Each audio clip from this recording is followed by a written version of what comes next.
আপনি ডিপেন্ড করে থাকেন, আপনার জীবন পরিচালনা করার জন্য বর্তমানে যদি শুধুমাত্র একটা স্যালারি থাকে, আপনি নিশ্চিত থাকেন আপনি দারিদ্রতার এক কদমের ভিতরে আছেন।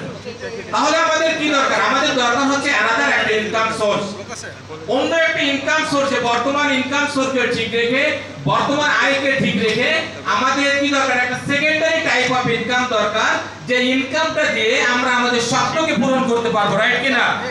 আমাদের স্বপ্ন পূরণ করতে হবে। স্বপ্ন পূরণ করার জন্য একটা স্ট্রং ডিসিশন নিতে হবে যে আমি আমার জীবনকে পরিবর্তন করতে চাই। ডিয়ার ব্রাদার্স, বিশ্বাস করেন এই পৃথিবীতে একজন মাত্র মানুষ পারে আপনার ভাগ্যকে পরিবর্তন করতে, সেই মানুষটা হচ্ছেন আপনি।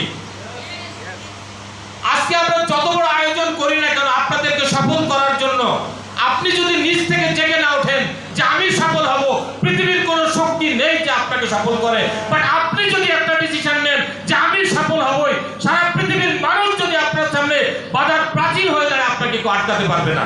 সো নিজের জায়গা থেকে আপনাকে জাগ্রত হতে হবে। আজকে দেখেন আমরা করতালি দিতে কুণ্ঠিত বোধ করি, আমরা লজ্জা বোধ করি যে আমি অমুকের জন্য কেন করতালি দিব।